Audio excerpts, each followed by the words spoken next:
नमस्कार। MSD 6 के अंतर्गत आज भी हम राम कथा की प्राचीनता के विषय में चर्चा करेंगे। तो राम कथा की प्राचीनता के विषय में हम यहाँ तक पहुँचे थे कि सूर्य, नारायण और वासुदेव तीनों तत्वों का योग जो है इनके जो है विष्णु में माना गया है। विष्णु और राम का मूल स्रोत क्या है, इसका समाधान आज भी सरल नहीं है। हाँ, ये सच है कि राम के प्रति आदर बुद्ध तथा महावीर के समय से ही जोरों पर था। वेदों में राम कथा के पात्रों के नाम हैं दशरथ, केकई, जनक, सीता आदि आदि। तो जो सीता है, वैदिक सीता, खेत में हल से बनाई हुई रेखा को इंद्रपत्नी और पर्यंद पत्नी भी कहा गया है। इंद्रपत्नी और पर्यंद पत्नी भी कहा गया है। सीता को महाभारत में द्रोण पर्व में कृषि की अधिष्ठात्री देवी सीता का उल्लेख है। कृषि की अधिष्ठात्री देवी यानी किसी ने तो उनको ये माना कि ये खेत के हल में खींची गई रेखा के द्वारा ये उत्पन्न हुई, और किसी ने ये माना कि ये कृषि की अधिष्ठात्री देवी हैं, इसलिए ये इस तरह से पैदा हुई। और किसी ने हरिवंश पुराण में आता है कि तू कृषकों के लिए सीता है। पंडितों के अनुमान है सीता कृषि देवी रही होंगी, और कृषकों के लिए जो है वो सीता है, मतलब कन्या है। और पंडितों के वो भी उसको कुल देवी की तरह से, कृषि देवी की तरह से ही मानते हैं। सीता ही बाद में अयोनिजा कन्या बन गई और उन्हें हल चलाते समय जनक ने पाया, और वो सीता ही जो कि कृषि देवी थी, वही जो है अयोनिजा कन्या बन गई और उनको जो है जनक ने पाया। लेकिन मूलतः ये अज्ञानता की निशानी है। सॉरी, मुझे बोलना तो नहीं चाहिए, लेकिन मैं इसलिए कह रही हूँ ये चीज़ कि ये चलिए मैं इस टॉपिक को छोड़ ही देती हूँ, क्योंकि लोग इसको डाइजेस्ट करना थोड़ा मुश्किल होगा। छोड़ देती हूँ। इंद्र की परंपरा में विकसित होकर राम बन गए। कई बार पंडितों ने राम रावण युद्ध को आर्य अनार्य युद्ध की कल्पना से भी जोड़ा, और कुछ लोगों ने ये भी माना कि राम और रावण आर्य और अनार्य, जैसे भारत के लोगों को आर्य कहा जाता है, बाहर दूसरी जगह के रहने वालों को अनार्य कहा जाता है, उसी तरीके से राम जो है वो आर्य का रूप थे और रावण जो है वो अनार्य का रूप था। किंतु इस प्रकार की कल्पना से राम कथा किसी समस्या का समाधान नहीं होता। ऐसा लगता है कि रामायण की कथा में 3 कथाओं का मेल हुआ है। अयोध्या के राजा की कथा, दक्षिण में रावण की कथा, और किष्किंधा में बानरों की कथा, हनुमान आदि की कथा। अतः राम, रावण और हनुमान तीनों ही 3 संस्कृतियों का प्रतीक हैं। मतलब राजा की संस्कृति के प्रतीक, और रावण राक्षस की संस्कृति के प्रतीक, और बानर यानी एक आम इंसान, भोले वाले इंसान के प्रतीक। तीसरा व्यक्ति कौन है? या तो राजा हो गए, या फिर या तो राम, या फिर राक्षस, या फिर एक सामान्य जनता। अतः राम, रावण और हनुमान तीनों ही 3 संस्कृतियों के प्रतीक हैं, जिनका समन्वय सामंजस्य ऋषि वाल्मीकि की प्रतिभा द्वारा संभव हुआ है। अब देखो यहाँ पर इन्होंने जो कहा कि जिनका समन्वय सामंजस्य ऋषि वाल्मीकि की प्रतिभा द्वारा संभव हुआ, तो इसका मतलब ये हुआ कि प्रतिभा के द्वारा ये संभव हुआ है समन्वय। वैसे ही समन्वय नहीं था, वाल्मीकि की प्रतिभा से ये समन्वय संभव हुआ। यानी कई बार ऐसा ऐसा जो लिखते समय ऐसी चीज़ें भी दर्शा दी जाती हैं कि जो सत्य है उसको भी असत्य की तरह बना दिया जाता है। यहाँ पर भी कुछ इसी तरीके से प्रस्तुत किया गया है। आर्यता जातियाँ, वैष्णव, शिव सब एक हो गए।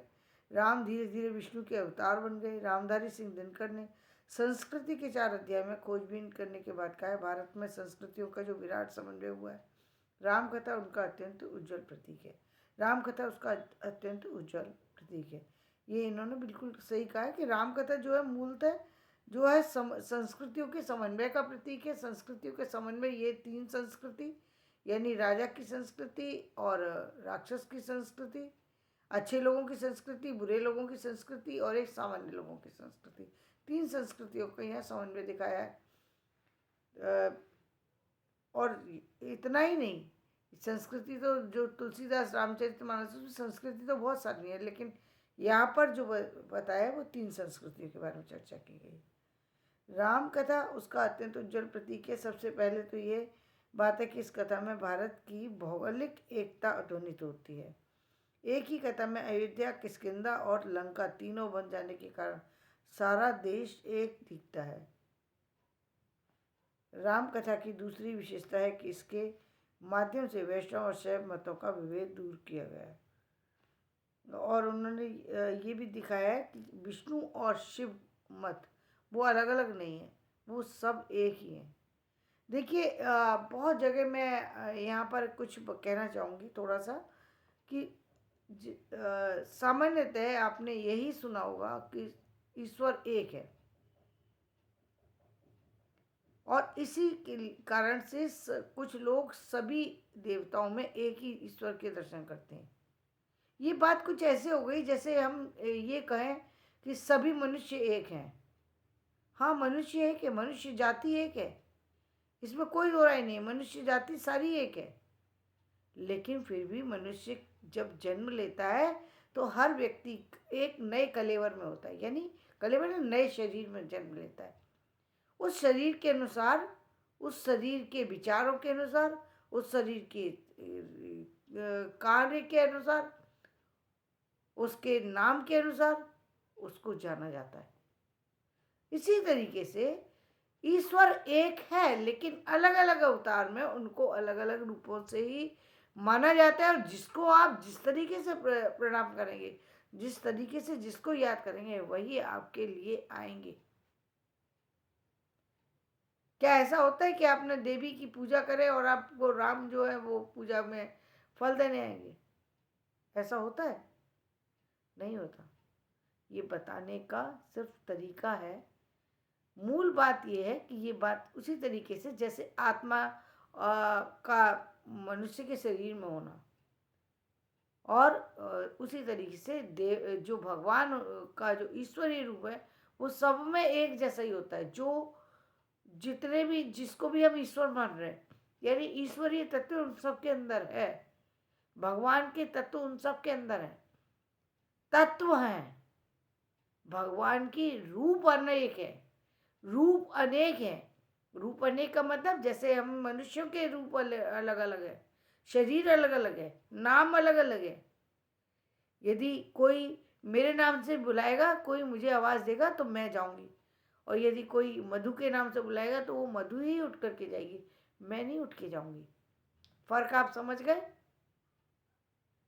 शायद समझ चुके होंगे कि भगवान एक जो माना गया है वो एक तत्व को माना गया है। उनका भी अलग अलग रूपों में प्रदर्शन हुआ। वो भगवान के गुण एक से हैं, चाहे वो किसी में भी आप देख लें, चाहे देवी में भगवान के गुण क्या है? वो राक्षसों का दमन करते हैं, पापियों को नष्ट करते हैं। तो वो सारे गुण जो भगवान में होना चाहिए वो भगवान में दिखाई देंगे। जितने भी देवता हैं उनमें देवत्व गुण दिखाई देंगे, जितने मनुष्य हैं उनमें मनुष्य के गुण दिखाई देंगे, जो सन्यासी हैं उनमें से। और वो गुण कौन कौन से हैं, अब आप उस पर चर्चा कीजिए, उस पर रिसर्च कीजिए। कितना अच्छा विषय है ये।